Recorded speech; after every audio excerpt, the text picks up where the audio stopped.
When you're working on a dream, at some point in time, a transition takes place. And the transition is what you are becoming in pursuit of the dream. Because even if you don't get the dream, you become such a strong and powerful person, it will so change your life, you can look at something else and say, well, I think I'll go do this then. Because you have now developed yourself in such confidence and such competence in how to deal in the arena of life that you can move into another area and not miss a beat. Once you begin to discover who you are, then you really realize how you have been given authority and dominion over everything on the face of the earth, including all the dimensions of your life. But you can only do that through the struggle of life. And most people avoid the struggle. Most people go through life avoiding pain. And when you go through life like that, something in you dies. Something in you that you never activate is lying dormant in there, that you never get a chance to call on because you have not challenged yourself. Somebody said, the land of familiarity belongs to the dead.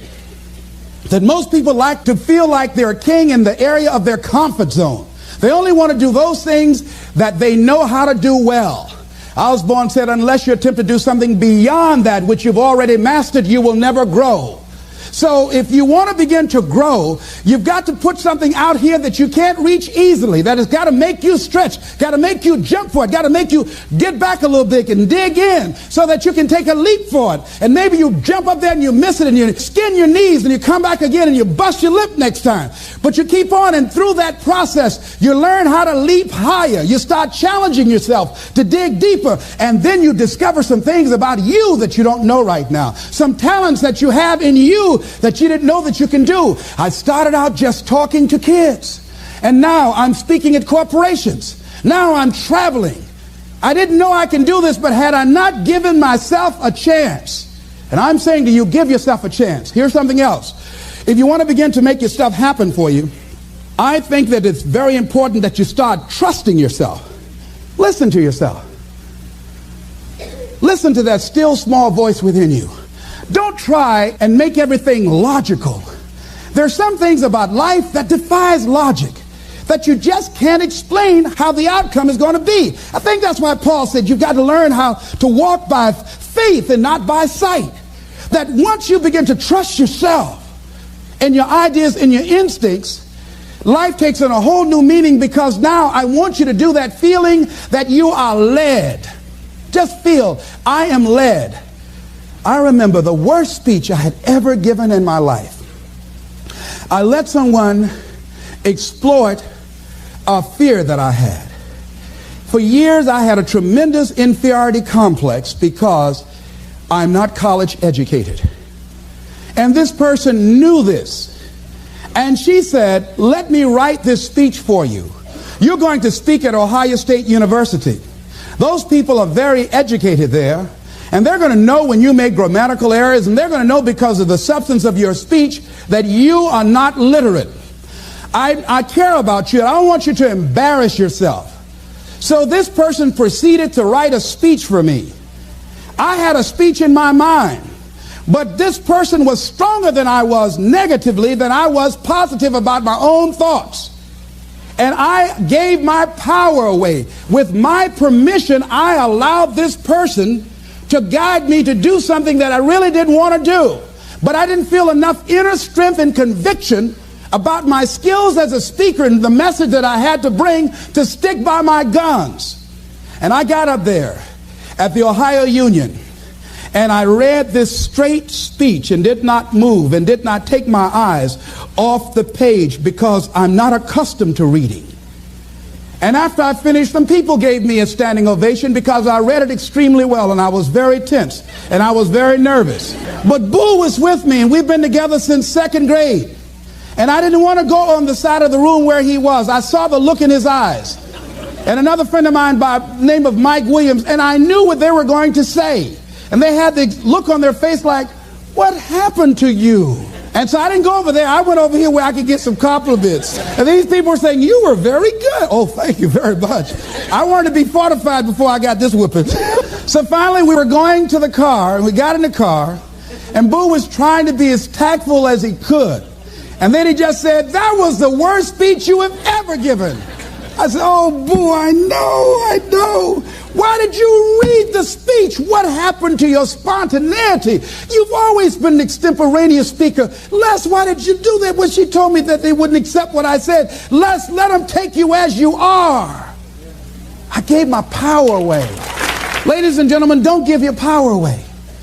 You don't need anybody to approve your dream. It was given to you. If they can't see it, it's because it wasn't given to them. It was given to you. Hold it, nourish it, cultivate it, work on it. It's yours. It's your baby. Work on it until it comes into fruition. I gave away my power and I said, I'm not going to do that no more. If you've ever given away your power, repeat after me, please. I'm not going to do that no more. Here's something else for those who make it today. Do what you know is right. Treat people like you want to be treated. Don't try and take any shortcuts. Don't try and cheat. Pay your dues up front. I believe, ladies and gentlemen, what goes around comes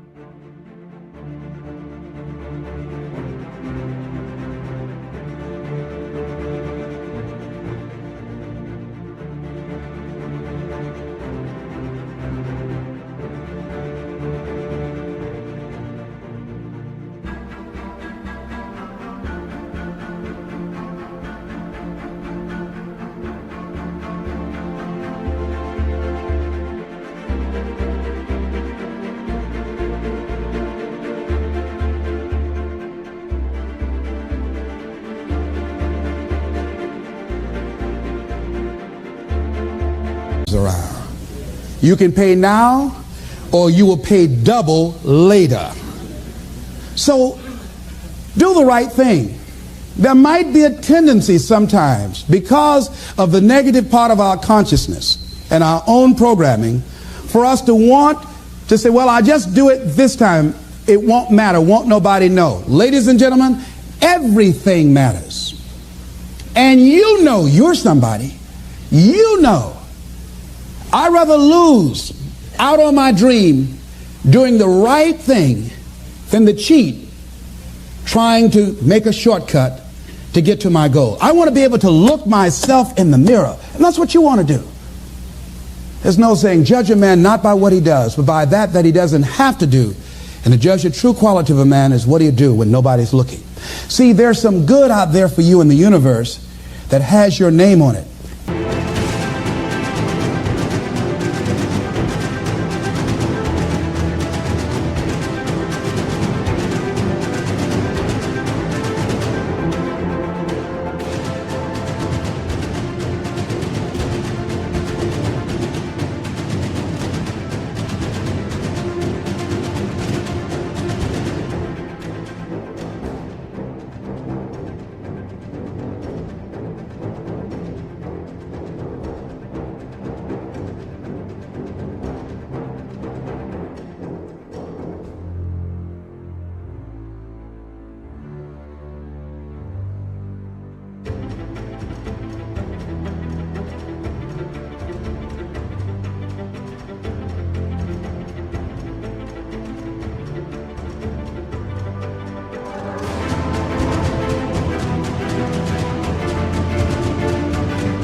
And nobody can get your good. It has your name on it. They can't take your stuff. It's your stuff. So when you know that whatever you're seeking, it's also seeking you, you don't worry. You don't run scared. You don't think somebody's going to take it from you. You listen to your inner voice and you always take the high road. There will be the tendency,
natural inclination to take the low road. You must resist that.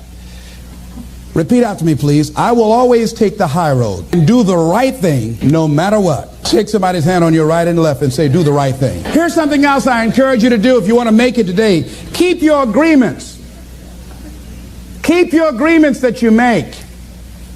And establish a network of people who will also do that. Establish a network of people in your life that you can count on, that will be there for you when you need them. And you be there for them.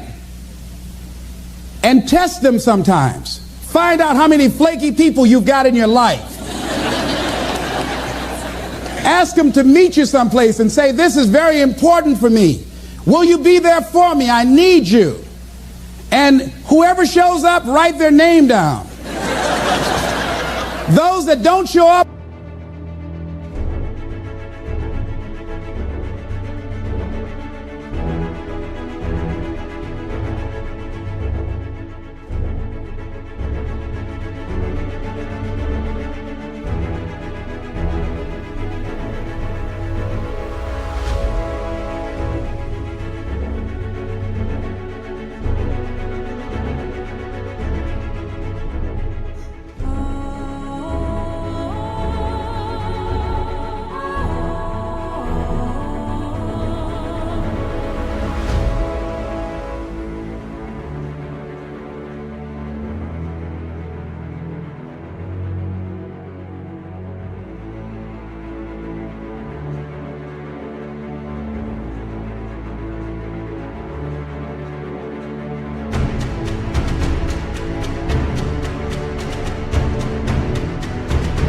draw a line through their name.